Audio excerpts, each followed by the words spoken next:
CM అంటే తెలంగాణలో chief minister కాదని కోల్ మాఫియాకు నాయకుడిగా రాష్ట్ర ప్రజలు సింగరేణి కార్మికులు భావించే పరిస్థితి వచ్చిందని కేటీఆర్ విమర్శించారు. రాష్ట్ర గవర్నర్ను కలిసిన అనంతరం కేటీఆర్ మీడియాతో మాట్లాడారు. తమ పార్టీ తరపున శాసన మండలి సభ్యులు, పార్లమెంట్ సభ్యులు, శాసనసభ్యుల బృందం, సీనియర్ నాయకుల బృందం అందరం గవర్నర్ కు వివరమైన విజ్ఞాపన పత్రాన్ని ఇచ్చామని తెలిపారు. రాష్ట్రంలో జరుగుతున్న అవినీతి, ముఖ్యంగా సింగరేణిలో జరుగుతున్న దోపిడీ విషయంలో వారికి విన్నవించినట్టు చెప్పారు. సింగరేణిలో అవినీతి జరుగుతుందని ఆధారాలతో సహా తమ శాసనసభాపక్ష ఉపనాయకుడు మాజీ మంత్రి హరీష్ రావు ఆధారాలతో సహా బయట పెట్టారని, అప్పటి నుంచి కాంగ్రెస్ పార్టీలో వణుకు మొదలైందన్నారు. ప్రజల అటెన్షన్ ను దృష్టి మళ్లించడానికి విచారణ పేరిట ఒకరి తర్వాత ఒకరిని పిలవడం చూస్తున్నామని అన్నారు. సీఎం అంటే తెలంగాణలో చీఫ్ మినిస్టర్ కాదు, సీఎం అంటే కోల్ మాఫియాకి నాయకుడిగా ఇవాళ రాష్ట్ర ప్రజలు, ముఖ్యంగా సింగరేణి కార్మికులు భావించే పరిస్థితి వచ్చింది. ఇవాళ మీరు అర్థం చేసుకుంటే ఈ కుంభకోణాన్ని రాష్ట్ర ప్రజలు, ముఖ్యంగా సింగరేణి ప్రాంతంలో ఉండే మా కార్మిక సోదరులు కూడా అర్థం చేసుకుంటే చాలా స్పష్టంగా ఆధారాలతో సహా మేము బయటపెట్టిన తర్వాత, ముఖ్యంగా మేము లేవనెత్తిన కొన్ని ప్రశ్నల విషయంలో ఇప్పటి వరకు ప్రభుత్వం నుంచి ఒక్క సమాధానం కూడా రావడం లేదు. ఇక ఇట్లాంటి ముఖ్యమైన గంభీరమైన సమస్య విషయంలో స్పందించాల్సిన ముఖ్యమంత్రి గారేమో అప్పుడప్పుడు ఫుట్బాల్ ఆడుతున్నాడు సింగరేణితో, లేదా ఇవాళ విదేశాల్లో తిరుగుతూ ఏదో పాఠాలు నేర్చుకుంటున్నా అంటూ పోజులు కొడతా ఉన్నాడు. కానీ నేను వారికి గుర్తు చేస్తా ఉన్నా, ఏ వయసులో ముచ్చట ఆ వయసులో జరగాలి. చదువుకోవాల్సిన టైంలో చదువుకోక ఇప్పుడు చదువుకుంటానంటే ఏమొస్తుందో ఒకసారి వారు కూడా ఆలోచించుకోవాలి. మీరు 10 కోట్ల రూపాయల సింగరేణి నిధులు, సింగరేణి సంస్థకు సంబంధించిన నిధులు దుర్వినియోగం చేసి మీరు ఫుట్బాల్ ఆటకి, ఈ రాష్ట్ర ప్రజలతో మీరు ఎలాగో ఫుట్బాల్ ఆడుతున్నారు, కానీ సింగరేణి సంస్థతో కూడా ఫుట్బాల్ ఆడుతూ 10 కోట్ల రూపాయలు దుర్వినియోగం చేసి ఈరోజు ఆ సంస్థకి తీరని అన్యాయం చేసింది ఇవాళ రేవంత్ రెడ్డి గారు. ఒక్క స్కామ్ సంబంధించి ఇన్ని ఆధారాలు బయట పెడితే కూడా ఒక్క స్కామ్ సంబంధించి కూడా ఇప్పటి వరకు పాలకుల వైపు నుంచి సమాధానం లేదు. తెలంగాణ రాష్ట్ర గవర్నర్ గారిని ఈరోజు కలిసి ఈ రాష్ట్రాన్ని ఈరోజు మొత్తం కుదిపివేస్తున్న సింగరేణి బొగ్గు గనుల కుంభకోణం విషయంలో సవివరమైన నివేదిక, సవివరమైన విజ్ఞాపన పత్రం మా పార్టీ తరపున గౌరవ శాసన మండలి సభ్యులు, పార్లమెంట్ సభ్యులు, శాసనసభ్యుల బృందం, మా సీనియర్ నాయకుల బృందం అందరం కూడా కలిసి వారికి ఒక వివరమైన విజ్ఞాపన పత్రాన్ని రాష్ట్రంలో జరుగుతున్న అవినీతి, ముఖ్యంగా సింగరేణిలో జరుగుతున్న దోపిడీ విషయంలో వారికి అందజేయడం జరిగింది. సింగరేణిలో అవినీతి జరుగుతున్నదని ఆధారాలతో సహా మా శాసనసభాపక్ష ఉపనాయకులు, మాజీ మంత్రి పెద్దలు హరీష్ రావు గారు పత్రికా సమావేశం పెట్టి ఆధారాలతో సహా బయటపెట్టినప్పటి నుంచి కాంగ్రెస్ పార్టీలో వణుకు మొదలైంది. సింగరేణి కార్మికుల సంక్షేమానికి ప్రజా ప్రభుత్వం పెద్దపీట వేసిందని, అధికారులతో సమానంగా సౌకర్యాలు కల్పిస్తామని రాష్ట్ర డిప్యూటీ సీఎం బట్టి విక్రమార్క మల్లు తెలిపారు. ప్రజా ప్రభుత్వం ఆధ్వర్యంలో సింగరేణి కార్మికుల కోసం తాజాగా చేపట్టిన సంక్షేమ కార్యక్రమాలకు సంబంధించిన వివరాలు వెల్లడించారు. బుధవారం ఒక ప్రకటనలో పేర్కొంటూ సింగరేణి ఉద్యోగుల మారుపేరు విషయానికి సంబంధించి తొందరగా పరిష్కారం చేస్తామని, మెడికల్ ఇన్వాల్యుయేషన్, వారికి జబ్బులకు సంబంధించి బోర్డున అన్ని విధాల పరిష్కారం చేస్తుందన్నారు. కార్మికులు ఉద్యోగుల సొంత ఇంటికలా నెరవేర్చడానికి ప్రభుత్వం I4 కమిటీ నిర్ణయించిందని, సింగరేణి ఉద్యోగులకు దేశంలో ఎక్కడా లేని రీతిలో 1.25 crores ప్రమాద బీమా సౌకర్యం కల్పించినట్లు చెప్పారు. ఈ బీమా పథకం దేశవ్యాప్తంగా ఒక నమూనా పథకంగా గుర్తింపు పొందిందని పేర్కొన్నారు.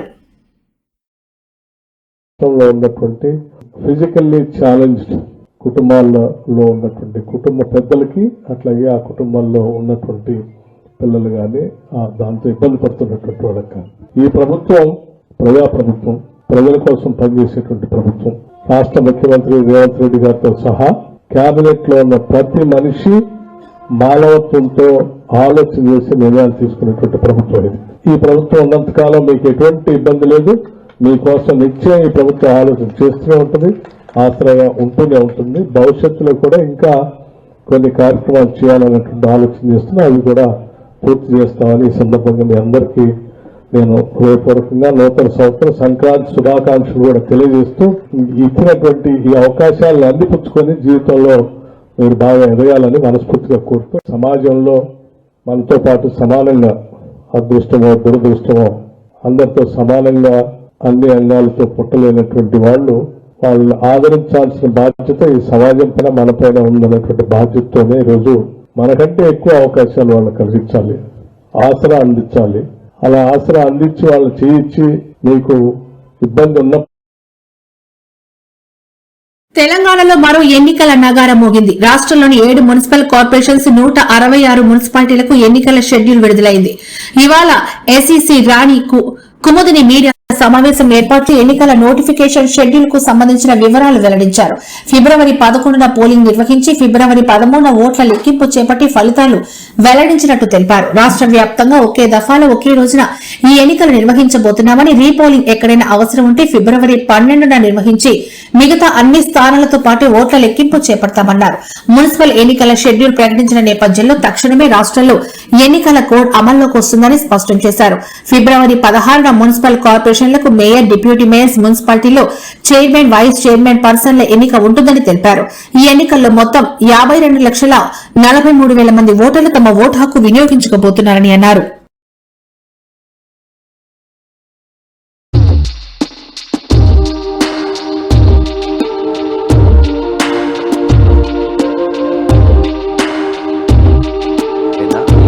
పార్లమెంటులో ఉన్నటువంటి అన్నింటికి అన్ని కూడా 10కి 10 కూడా కాంగ్రెస్ పార్టీ గెలవబోతా ఉంది. ప్రతి మున్సిపాలిటీ కూడా 75% తగ్గకుండా వార్డు మెంబర్స్ అందరూ కూడా గెలవబోతా ఉన్నారు. గడచిన 2 సంవత్సరాల కాలంలో కాంగ్రెస్ పార్టీ చేపడుతున్నటువంటి అభివృద్ధి సంక్షేమ కార్యక్రమాలను చూసి, రెండవది గత ప్రభుత్వ నిర్వాహకం వల్ల రాష్ట్రం మొత్తం కూడా ఆర్థికంగా చితికిపోయినా కూడా గత ప్రభుత్వం ఇచ్చినటువంటి ఏ ఒక్క స్కీమును రద్దు చేయకుండా వాటి కొనసాగిస్తూనే మళ్ళీ అదనంగా చెప్పనటువంటి స్కీమ్స్ అన్నీ కూడా అమలు చేస్తున్న కారణంగా ఆయా వార్డులో కానీ ఆయా మున్సిపాలిటీలో కానీ ఇంకా అభివృద్ధి కొనసాగాలంటే రాబోయే 3 సంవత్సరాల పాటు కాంగ్రెస్ పార్టీ అధికారం ఉంది.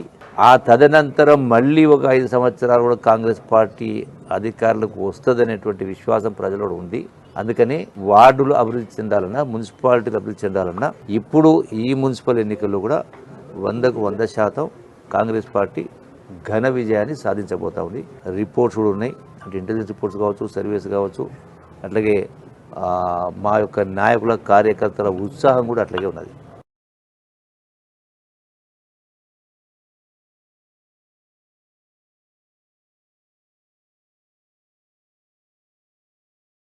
ఆంధ్రప్రదేశ్ జంగిల్ రాజుగా మారిందని వైసీపీ అధినేత మాజీ సీఎం వైఎస్ జగన్ ధ్వజమెత్తారు. ఇవాళ భీమవరంలో పార్టీ నేతలతో కలిసి సమావేశంలో పాల్గొన్నారు. ఈ సందర్భంగా ఆయన మాట్లాడుతూ కూటమి ప్రభుత్వ మద్యం పాలసీలో పెద్ద ఎత్తున అవినీతి జరుగుతోందని అన్నారు. మద్యం షాపులన్నీ చంద్రబాబు మనుషులవేనని తెలిపారు. సంక్రాంతి సమయంలో కోడి పందాలకు వేలం నిర్వహించారని ఆరోపించారు. చివరికి తన నియోజకవర్గం పులివెందుల్లోనూ కోడి పందాలకు వేలం పెట్టారని గుర్తు చేశారు. ప్రభుత్వమే అన్ని దగ్గరుండి చేయిస్తే శాంతి భద్రతలు ఏమవుతాయని ప్రశ్నించారు. బరి తెగింపులకు అడ్డు అదుపు లేకుండా పోయిందని వ్యాఖ్యానించారు. ఏపీ జంగిల్ రాజ్ గా మారిందని, కూటమి ఎమ్మెల్యేలు దిగజారారని జగన్ అన్నారు.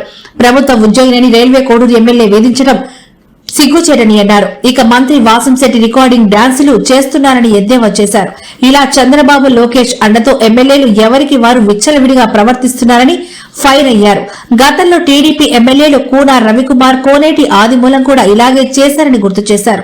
2 ఏళ్లలో చంద్రబాబు 3 లక్షల కోట్ల అప్పు చేశారని, ఆ డబ్బంతా ఎక్కడికి పోయిందని ప్రశ్నించారు. ఆదాయమంతా చంద్రబాబు ఆయన మనుషుల జేబుల్లోకి పోతుందని వైఎస్ జగన్ ఆరోపించారు. చంద్రబాబు నాయుడు గారి ఎమ్మెల్యేలు, చంద్రబాబు నాయుడు గారికి సంబంధించిన వాళ్ళంతా ఏ స్థాయిలోకి వెళ్ళిపోయినారంటే, నిన్న 20 పేపర్లో చూసిన కోడూరు ఎమ్మెల్యే ఆరవ శ్రీధర్, అదే మనిషేనా అసలు ఇది ఎమ్మెల్యేనా అని అనిపిస్తుంది నాకు. అసలు ఈ అరవ శ్రీధర్ అనేవాడు ప్రభుత్వ ఉద్యోగి అయిన ఒక అమ్మాయిని భయపెట్టి, బెదిరించి, రేపు చేసి, హెరాస్ చేసి, స్వయంగా ఆ అమ్మాయి తనకు జరిగిన అన్యాయాన్ని కూడా ఏకంగా సాక్ష్యాలు, ఆధారాలతో సహా బయట పెట్టింది. ఆముదాల వలస ఎమ్మెల్యే ఇంకోడు కూన రవికుమార్. ఈయన గారి వేధింపులు భరించలేక గవర్నమెంట్ స్కూల్ ప్రిన్సిపల్ ఆత్మహత్యా యత్నం చేసుకుంటే ఇప్పటి వరకు చర్యలు లేవు. సతివీడు ఎమ్మెల్యే కోనేటి ఆదిమూలం ఒక మహిళను బలాత్కారం చేసిన చివరికి ఆ అధికారిని ఉపయోగించి ఆ కేసునే క్లోజ్ చేయించుకుంటారు. ఎంత దారుణంగా జరుగుతూ ఉందంటే ఇంకొకడు మంత్రి సంధ్యారాణి పిఏ ఇంకొకడు తనను లైంగికంగా వేధిస్తున్నాడని మరొక ప్రభుత్వ ఉద్యోగి అయిన మహిళ ఫిర్యాదు చేస్తే అతన్ని వదిలేసి ఫిర్యాదు చేసిన ఆయమను జైల్లో పెడతారు. ఆయమ మీద కేసు. ఇంకోడు గుంటూరు ఈస్ట్ ఎమ్మెల్యే నజీర్ ఇంకోడు. ఈ మనిషి అశ్లీల వీడియోలు కూడా ఆయనతో మాట్లాడుతున్నాడు, ఈడు అశ్లీల వీడియోలు చూస్తూ ఉన్నాడు, ఈడు అశ్లీలంగా చేస్తూ. అసలు వీళ్ళు ఎవడు అసలు ఏ ప్రపంచంలో ఉన్న. ఇంకోడు మంత్రి సుభాష్, వాసంశెట్టి సుభాష్ ఇంకోడు. ఏకంగా అశ్లీల డ్యాన్సులు చేస్తూ ఏకంగా చిందులేస్తా అన్నట్టు. అశ్లీల డ్యాన్సులు చేస్తూ ఏకంగా స్టేజ్ ఎక్కి చిందులేస్తాడు మంత్రి. అసలు నాకు ఆశ్చర్యంగా ఉంది. అసలు జంగల్ రాజ్యం అని అంటే ఇంకా వేరే పేరు ఏమైనా ఉంటుందా ఈ ప్రభుత్వంలో జరుగుతూ ఉన్న పనులకు? అసలు ఈ స్టేజ్లోకి ఒక ప్రభుత్వం పోవడం ఏంది? దగ్గరుండి ఇట్లా టోళ్ళని తీసుకొని పోయి ఇన్సిడెంట్ జరిగితే భయము భక్తి లేకపోకుండా మరుసటి జైల్లో పెట్టాల్సిన వాళ్ళందరినీ జైలు అనేది ఎలా ఉంటుందో చూపించాల్సింది పోయి, ఇలాంటివి ఏదైనా చేయాలంటే బొల్లులో భయం అనేది ఎలా ఉంటుందో చూపించాల్సింది పోయి వీళ్ళందరినీ ప్రోత్సహిస్తాడు ఎవడు? వీళ్ళందరినీ ప్రోత్సహిస్తూ ఉండేది వీళ్ళు. సాక్షాత్తు దగ్గరుండి చంద్రబాబు నాయుడు, ఆయన కొడుకు, ఆయన ప్రభుత్వం.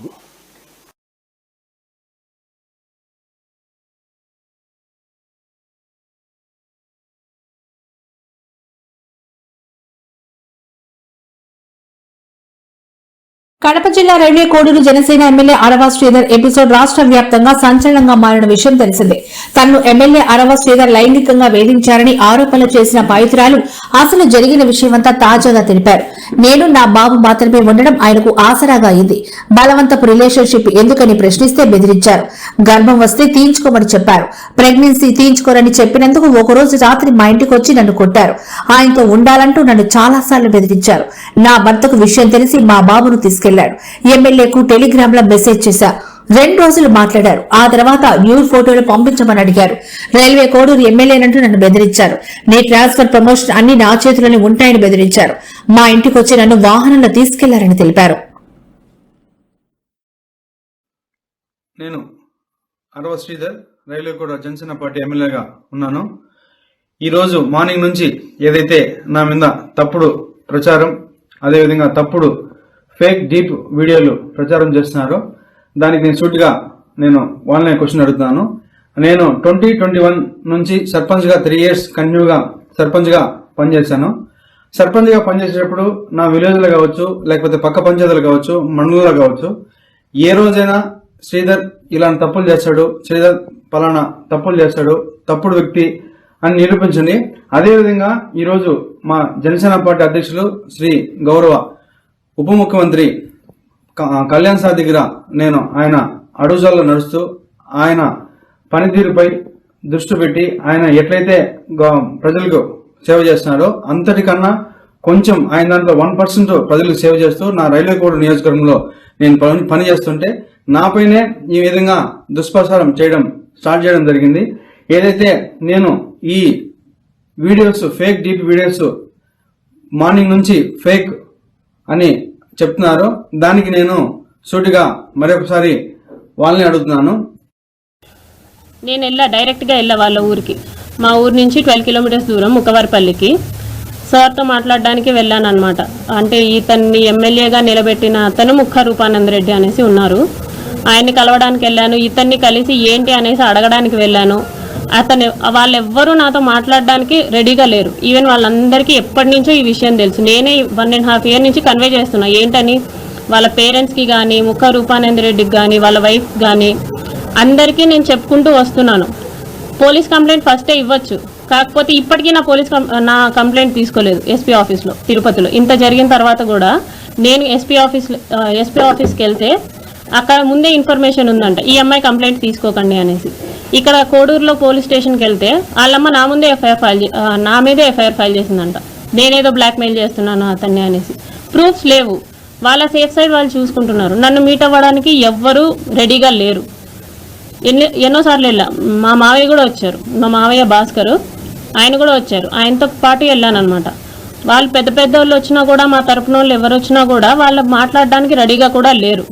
వాళ్ళ అమ్మ నాన్న కానీ ఫోన్ కాల్స్ కానీ ఏదైనా కానీ మాట్లాడడానికి రెడీగా లేరు. నేను చాలా ప్రయత్నించిన తర్వాతే ఇప్పుడు మీ అందరి ముందుకు వచ్చా. మొన్న సంక్రాంతికి చంద్రబాబు నాయుడు గారు నారావారిపల్లికి వచ్చారనమాట. ఎస్పీ ఆఫీస్లో తీసుకోవట్లేదు అని చెప్పేసి నేను డైరెక్ట్గా చంద్రబాబు గారికి ఇచ్చాను కంప్లైంట్.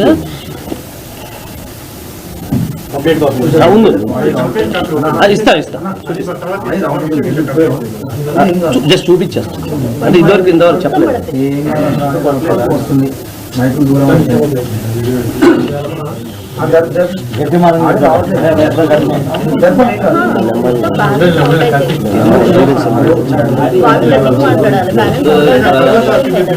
అయిపోయింది 2 minutes.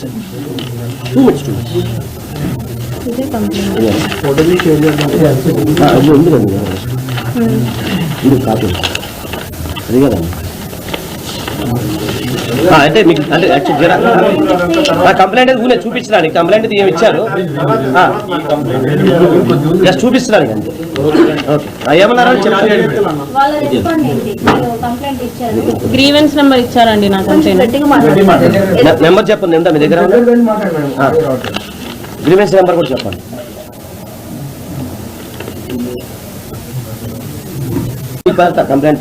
అన్న ఎక్స్పెక్టేషన్స్ తో నేను వెళ్ళాను అనమాట. కాకపోతే ఆయన ఏంటంటే అంతమంది ప్రజల్లో జస్ట్ అందరి నుంచి తీసుకునేలాగా అర్జీలు తీసుకొని కలెక్టర్ ఆఫీస్ కి చేరవేస్తే నాకు కలెక్టర్ ఆఫీస్ నుంచి గ్రీవెన్స్ నెంబర్ వచ్చింది.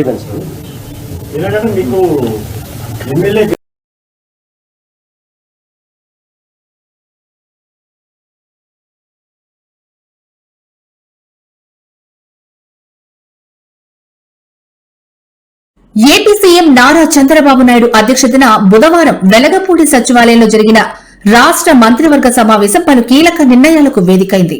రాష్ట సర్వతోముఖాభివృద్ది లక్ష్యంగా మొత్తం 35 ఎజెండా అంశాలకు మంత్రివర్గం గ్రీన్ సిగ్నల్ ఇచ్చింది. ముఖ్యంగా వైద్య రంగంలో సంస్కరణలకు శ్రీకారం చుడుతూ పిడుగురాళ్ల వైద్య కళాశాలలో పబ్లిక్ ప్రైవేట్ పార్ట్నర్షిప్ పద్దతిలో అభివృద్ది చేసే ప్రతిపాదనకు మంత్రివర్గం ఆమోదం తెలిపింది. ఈ నిర్ణయంతో ఈ ప్రాంతంలో మెరుగైన వైద్య సదుపాయాలు అందుబాటులోకి రానున్నాయి.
మహారాష్ట ఉప ముఖ్యమంత్రి ఎన్సీపీ అధినేత అజిత్ పవార్ విమాన ప్రమాదంలో మృతి చెందిన ఘటనపై పౌర విమానయాన శాఖ మంత్రి కింజరపు రామ్మోహన్ నాయుడు స్పందించారు. మహారాష్ట గవర్నర్, ముఖ్యమంత్రి, పౌర విమానయాన శాఖ, డీజీసీఏ అధికారులతో కలిసి ఆయన ప్రమాద స్థలాన్ని పరిశీలించేందుకు బయలుదేరారు.